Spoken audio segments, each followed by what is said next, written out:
اوپر چھاجوں پانی پڑتا تھا اور نیچے ذرا سی بانس کی باشا میں ٹپکانے لگتا تو کیا ہوتا۔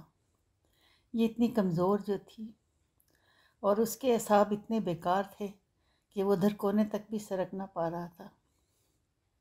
وہ کوڑھی تھا اور اس کے زخم دکھتے تھے، اور ادھر اس کی کٹیا میں اندھیرا تھا اور باہر بھی اندھیارا تھا۔ بدلی جو امڑ رہی تھی، بجلی کی چمک پہ ذرا سا اجالا ہوا تو اس نے سرکنے کی کوشش کی، مگر زخم دکھتے تھے۔ ان کا مداوع اس بارش اور بدلی کی اندھیری دنیا میں کسی کے پاس نہ تھا۔ بڑے زور کا طوفان آیا ہوا تھا، کٹہل کچے ہی دھما دھم زمین پر گر رہے تھے، چاول کے کھیت پانی میں ڈوبے ہوئے تھے، اور کوڑھیوں کے زخم ایسے سمے کچھ اور دکھنے لگتے ہیں۔ جب سے وہ یہاں آیا تھا اپنا گاؤں چھوڑ کے، آس پاس کچھ کوڑھی زیادہ ہی بڑھ گئے تھے، مگر اس جگہ تو وہ اکیلا ہی تھا اور قسم و پرسی میں تھا۔ وہ ذرا سا کراہا کیونکہ اسے بھوک لگ رہی تھی، شاید کوئی اس طوفان میں بھی سن لے، اسے کچھ کھانے کو دے دے، مگر یہاں تو محض طوفان تھا۔ سراج الدولہ تو ختم ہو چکا تھا اور اس کا بنگال کوڑھی تھا، جس کے لیے اس نے میر جعفر سے کہا، تم نے میرے بنگال کو بیچ دیا، یہ تم نے اچھا نہ کیا۔ خود سراج الدولہ کوڑھی کی طرح بے بس تھا۔ پھر اس نے سوچا ان زخموں کا کوئی چارہ گر بھی ہوگا، میرے نہ صحیح ان آنے والی نسلوں کا، اور پھر اس دن سے اسے انتظار رہا۔ ادھر کلکتے میں بڑی رونق لگی تھی، وہاں بھی ایک طوفان تھا۔ بنگال میں اب سفید حکمرانوں کی راجدھانی تھی اور وہ مغربی بنگال کی ترقی کے لیے کوشاں تھے۔ کلکتے اور اس کے آس پاس بڑی گہما گہمی تھی، مگر یہ تو سراج الدولہ کا بنگال تھا، جہاں اس کے نام کی دہائی دینے اور اسے فریاد کرنے والوں میں کوڑھی بھی تھا۔ مگر ان تاجروں کو اس بنگال سے عناد تھا، پھر اس میں سکت کہاں تھی، اور پھر وہ اندھا بھی تو تھا۔ وہ کلکتے جا کر اس کی رونق کیسے دیکھتا؟ اس نے تو سراج الدولہ کا بنگال دیکھا تھا جب اس کی آنکھیں تھیں۔ بجلی ایک بار قہر سے اور کڑکی، مگر وہ سرک نہ سکا اور نہ جانے کس کے انتظار میں بیٹھا رہا۔ قریب پوکھر میں کنول پٹے پڑے تھے، مگر اس کے لیے بھی تو بینائی چاہیے تھی، اور نوکوں کے باشا سے آتی ہوئی بانسری کی تان پر وہ کیا کان دھرتا۔ اس کی آواز تو ایسے میں اور بھی دکھ کا باعث ہوتی ہے۔ وہ بھی کبھی بانسری بجاتا تھا، آخری چیز جو اس نے بیچی وہ بانسری ہی تھی، پر اب تو وہ ہوتی بھی تو وہ بجا نہ سکتا تھا، اس کے ہونٹوں پر زخم تھے، مگر وہ منتظر رہا۔ یہ بنگال اب بالکل ہی بھوکا مر رہا تھا۔ عجب حال تھا اس کا، بھوک، بیکاری اور بیماری جس میں کوڑھ بہت عام تھا، اور یہ سفید حاکم اس کی اس حالت سے مطمئن تھے۔ بنگال ان کی حکومت پر ایک دھبا تھا، مگر جیسے وہ اس حالت میں دیکھ کے ذہنی طور پر آسودہ ہوتے اور لطف اٹھاتے تھے۔ شاید اتنی مدت بعد بھی نسل در نسل وہ سراج الدولہ کی روح سے بدلہ لے رہے تھے۔ اس کا بنگال بھوکا مر رہا تھا۔ تب اس نے درگا سے یوں ہی کہا، بڑی دیر میں آئیں تم، کہاں چلی گئی تھیں؟ اس پر وہ کہنے لگی، جاتی کہاں، محنت کروں، مزدوری کروں، اپنا تمہارا پیٹ پالوں، اوپر سے تم یہ پوچھتے ہو کہاں چلی گئی تھیں؟ تم تو خفا ہو گئیں۔ میرا یہ مطلب تھوڑی، میں نے تو ایسے ہی پوچھا تھا، آج دیر سے آئی ہو نا، آج کی بات تھوڑی ہے، تم تو اب ایسی ہی باتیں کرتے ہو، میرے پیچھے پڑ جاتے ہو۔ بھائی اب تو درگا تم مجھ سے بہت لڑنے لگی ہو، میں تو کہتا ہوں مجھے چھوڑ دو، اللہ مالک ہے، میرا دماغ ایسا ہی ہوتا جاتا ہے، کچھ کہہ دیتا ہوں اور تم برا مان جاتی ہو۔ ارے شمسو، تمہیں کیسے چھوڑ دوں، مجھے تم سے محبت جو ہے۔ اس بات پر شمسو کی آنکھوں میں آنسو بھر آئے۔ نہیں درگا، تم چلی ہی جاؤ، یہ بیماری چھوت کی ہے، میں جوان جہان بیٹھا ہوں اور تم محنت کرتی ہو۔ اچھا بس اب چپ بھی ہو جاؤ، لو یہ بھات کھا لو، ادھر منہ کرو، ادھر ہے نوالا، ہلکے سے، یہ زخم دکھتے ہیں۔ اس پر وہ ہنس کر کہنے لگی، باتیں کرنے سے نہیں دکھتے، اور جب خاص کر مجھ سے پوچھ گچھ کرتے ہو۔ آنو کے پاس گئی تھی، مجھے پتہ ہے، مجھ سے کہتی کیوں؟ وہ ہنستی رہی اور کہنے لگی، اور جب ہی تم نے پوچھا تھا۔ اس پر وہ کہنے لگا، درگا قسم لے لو جس خیال سے پوچھا ہو، مجھے تمہاری فکر رہتی ہے۔ وہ رونے لگا، اب رو بھی رہے ہو، پہلے ہی آنکھیں خراب ہیں، ان کے بھی زخم دکھیں گے۔ ارے شمسو، جب تک تم زندہ ہو میں کسی کے پاس نہیں جاتی، تمہیں جلاتی ہوں۔ پر جلاتی کیوں ہو؟ جانے کیوں؟ تم جلتے جو ہو۔ میرا کیا ہے؟ میری آتما بھی جلتی ہے، میرا جسم بھی جلتا ہے، اور میں بھی جلتا ہوں۔ اب لگے پڑھی لکھی باتیں کرنے۔ یہ ذرا سا تم نے پڑھ جو لیا تھا جب ہی شک و شبہ کرتے ہو۔ پڑھے لکھے ایسے ہی ہوتے ہیں، یہ پڑھے لکھے لوگ بڑے خود غرض ہوتے ہیں۔ یہ تو تم ٹھیک کہتی ہو۔ اب پانوں کو دیکھو، کہنے کو سگا بھائی ہے، کبھی پوچھتا ہے مجھے، سنا ہے کلکتہ میں بڑی نوکری مل گئی ہے۔ مل گئی ہوگی، تم سے کیا مطلب؟ درگا، تم گئے سال سے پیچھے کلکتہ گئی تھیں جب میری آنکھیں تھیں۔ سنا ہے وہاں بڑی شان بڑھ گئی ہے، تم نے تو کچھ بتایا ہی نہیں۔ عبدل کہتا تھا رات بھی نہیں ہوتی وہاں۔ عبدل تو پاگل ہے، رات کیوں نہیں ہوتی؟ بڑے آدمیوں کا بڑا شہر ہے، بتاتی کیا؟ میں تو اپنی نانی پاس رہی تھی، ماموں بیمار تھا، اسے بھی تو تمہارے جیسی بیماری ہو گئی تھی۔ اچھا، تم نے تو مجھے یہ بتایا نہیں تھا، پر وہاں تو عبدل کہتا تھا اس بیماری کا بڑا ہسپتال کھل گیا، پھر بھی ٹھیک نہیں ہوا اسے۔ اے درگا، تم مجھے بھی وہیں بھیج دو۔ اس پر درگا کہنے لگی تم تو پاگل ہو گئے ہو شمسو، ہسپتال بھی تو بڑے آدمیوں کا ہے، بڑی مشکل سے اسے داخلہ ملا تھا، وہیں وہ مر گیا، وہاں کوئی کسی کو پوچھتا ہے؟ بڑی سختی کرتے ہیں غریب مریضوں پر، ذرا سی بات تو تم سے میری برداشت نہیں ہوتی۔ ڈاکٹروں کے دھکے اور نرسوں کی مار کھاؤ گے، پھر داخلہ تمہیں کون دے رہا ہے؟ اس سے آدمی اپنے گھر اچھا۔ اتنی سختی؟ اس سے بھی زیادہ شمسو۔ یہ تو کچھ بھی نہیں بتایا میں نے تمہیں، میں نے خود آنکھوں سے دیکھا ہے، میرا ماما وہاں مرا تھا، ٹھوکروں سے مارتی ہیں نرسیں۔ ماما بڑا یاد کرتا تھا تمہیں، کہتا تھا درگا، شمسو کا بہت دھیان رکھنا، ہسپتال میں نہ ڈالنا۔ اچھا، میں سمجھا بھوشن مجھ سے خفا تھا، بیچارہ بھوشن دل کا اچھا تھا۔ ارے شمسو، وہ تو اس وقت کی باتیں تھیں جب تم بھی اچھے تھے اور ماما بھی۔ اور نانی کیا کہتی تھی میرے بارے میں؟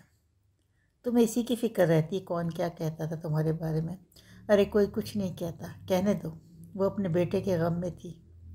یہ کہہ کے درگا ہنس پڑی۔ ارے تم ہنستی ہو؟ تمہارا ماما مر گیا، تمہیں اپنی نانی کے غم کا ذرا دھیان نہیں؟ نہ، سب اپنے اپنے غم کا دھیان کرتے ہیں، مجھے تمہارا دھیان ہے، کوئی کسی کا نہیں ہوتا۔ نانی نے تو میرا بڑا دھیان کیا تھا نا۔ میری ماں مر گئی تو خود کلکتہ ماما پاس رہنے لگی تھی، مجھے یہاں چاچا کے یہاں رلنے کو چھوڑ دیا تھا، ایسی ہے وہ۔ اور اب ادھر مجھے گالیاں دے رہی تھی، جو آتا تھا وہ یہی بتاتا تھا، میری خاطر نہ۔ ارے چپ بھی کرو شمسو، ایک تو بیمار ہو، اوپر سے دل پر بھی غم لیتے ہو، اتنا بوجھ نہ اٹھایا کرو۔ اب اس کا بیٹا مر گیا، اسی بیماری میں تو چپ ہوئی، اب اس کو معلوم ہوا نا کہ دکھ کیا ہوتا ہے، کوئی اتنے بیمار آدمی کو کیسے چھوڑ دے۔ پھر محبت بھی کوئی چیز ہوئی نا، محبت نہ بھی ہوتی تو بھی اتنے دکھ میں تو نہ چھوڑتی، اتنے دکھ میں تو جانور کو بھی نہیں چھوڑنا چاہیے۔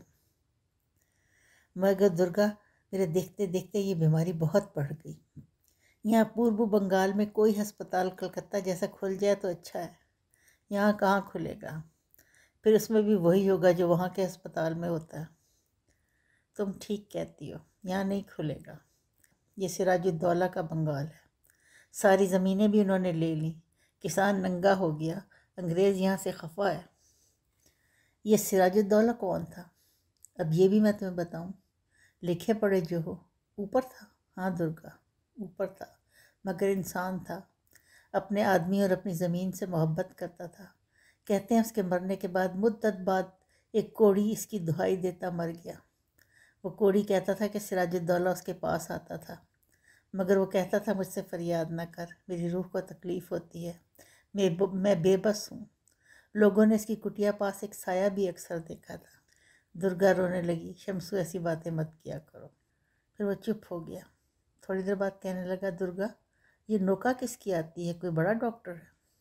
درگا پریشان ہو گئی اور اسے لٹانے لگی، اے شمسو تم لیٹ جاؤ، ایسی باتیں نہ کرو۔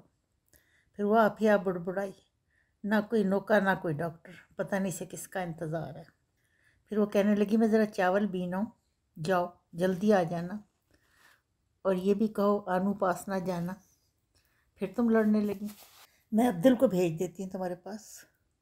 کیلوں کے پودوں کے تلے گیلی زمین پر بڑی بڑی خودرو گھاس اور پھسلن سے بچتی وہ عبدل کے بادشاہ پاس جا کر چلائی، اے عبدل ذرا شمسو پاس بیٹھو۔ عبدل چٹائی بن رہا تھا، اس نے کان سے بیڑی نکالی اور میں منہ میں دبا کے شمسو کی طرف چل دیا۔ درگا کی تیز سبز ساری میں گرہ لگی تھی اور وہ پنڈلیوں سے اونچی تھی، اس کے سر پر بارش پڑنے لگی۔ باپ رے باپ، ذرا کہ ذرا وہ بے خیالی میں انو کے بادشاہ کے پیچھے سرکی، پھر اسے شمسو کی بات کا دھیان آیا اور وہ چونک کے برستی بارش میں آگے بڑھ گئی۔ اسے چاول بھی تو بیننا تھے۔ قدرت کی تلاطم خیزی میں ایک لمحہ چین نہ تھا۔ بارشیں ذرا کی ذرا تھمتی تھیں، اور یہ بارشیں سندر بن، رام گڑھ اور کرنافلی کے جنگلات کو خوفناک حد تک گھنا تر کرتی جاتی تھیں۔ یہ پھیلتی جاتی تھیں، ان کے پھیلاؤ کا کوئی حساب نہ تھا۔ ان جنگلوں میں مضبوط اور بھاری جسم کے ہاتھی پھرتے تھے۔ یہ ہاتھی بےحد تنومند تھے، اور جب چاہتے مضبوط سے مضبوط درخت جھر جھر اکھاڑ پھینکتے، لیکن نیچے انسان بہت بیمار تھا۔ یہاں اوپر نیچے تمام منظر بہت خوبصورت تھے۔ نیچے پانی اور اوپر سبزہ تھا اور بڑی فراوانی سے تھا، لیکن یہاں کسی کو اتنی فرصت نہ تھی جو اسے سراہتا اور محسوس کرتا۔ باہر لوگ بنگال بنگال چلاتے تھے اور اس کے مناظر رنگوں اور الفاظ میں محفوظ کرتے تھے، لیکن یہاں اندر ہی اندر کوڑ کی جڑیں مضبوط سے مضبوط تر ہوتی جاتی تھیں۔ اس کے لیے رنگ، الفاظ پھیکے اور بیکار تھے۔ بنگال باہر والوں کے لیے بانسری، مدھر تان اور دھان کے لہلاتے دھانی رنگ کے کھیتوں کا خطہ تھا، مگر یہ دھان بڑی مشقت سے اگتے تھے۔ کسانوں کے پاؤں ان میں سڑتے تھے، اور یہ مدھر تان زخم خوردہ دکھتے ہوئے کلیجے سے نکلتی تھی اور اوپر آ کر ہوک بن جاتی تھی۔ اس خوبصورت منظر میں گھرے ہوئے درگا نے چاول بینتے بینتے 2 مٹھی چاول اٹھا لیے، اور جب اس سے استفسار کیا تو اس نے کہا وہ موٹے چاول نہیں کھا سکتا، وہ اپنی ماں کا لاڈلا تھا، اس کی ماں اس کے کھانے پینے کا بڑا خیال رکھتی تھی۔ کیوں، وہ کہیں کا راجا ہے؟ درگا نے رنج سے اس کی طرف دیکھا اور توقف کیا۔ خون کا گھونٹ پی کر وہ کہنے لگی، ہاں میرے دل کا، وہ بیمار ہے، اس کے جبڑے موٹے چاول کھانے سے دکھتے ہیں اور ان کی باس سے اس کا جی برا ہوتا ہے۔ اچھا، اور اپنے کوڑ سے اور اس کے زخموں کی باس سے اس کا جی برا نہیں ہوتا؟ اس کوڑھی کا دماغ راجاؤں کا سا ہے۔ درگا نے کہا، وہ ایسا ہی ہے، وہ کوڑھ لے کر پیدا نہیں ہوا تھا۔ چند سال پیچھے تمہیں خوب پتہ ہے وہ تندرست تھا اور انہی کھیتوں میں کام کرتا تھا جہاں اب میں کر رہی ہوں۔ خوب جھک جھک رہی۔ درگا نے اپنی بائیں انگلی کا چھلا اتار کے اس کی ساری کے پلو میں ڈال دیا اور کچھ اور چاول اپنے پلو میں ڈال لی، پر وہ مطمئن نہ ہوئی اور چاندی کے باریک میلے چھلے کو دیر تک الٹ پلٹتی رہی، مگر درگا تو دور جا چکی تھی۔ عبدل کی بیڑی خاتمے پر تھی اور وہ اپنی بادشاہ کی طرف جانے کی سوچ رہا تھا، پر یہ شمسو اکیلا تھا اور اکیلے میں جانے کیسی کیسی باتیں کرتا تھا۔ تب بھی وہ بڑبڑا رہا تھا، وہ آئے گا، وہ ایک دن ضرور آئے گا۔ ادھر بوڑھی گنگا کے کنارے اس کا نوکا ٹھہرے گا، میری تو کوئی بات نہیں، پر یہ راجو بیچارے کے بچے کو بھی ہو گئی۔ ہاں، یہ برا ہوا، ڈاکٹری علاج کیا جائے تو ٹھیک ہو جائے گا۔ عبدل نے ایسے ہی پوچھا، کون آئے گا شمسو؟ وہی ہمارے تمہارے زخموں کا چارہ گر، بڑا ڈاکٹر، یہ زخم دکھتے ہیں نا۔ عبدل نے ہنس کر پوچھا، شمسو کیا کہہ رہے ہو؟ کیا کہہ رہا ہوں؟ میں تو کچھ بھی نہیں کہہ رہا، تم ہی کچھ کہہ رہے تھے۔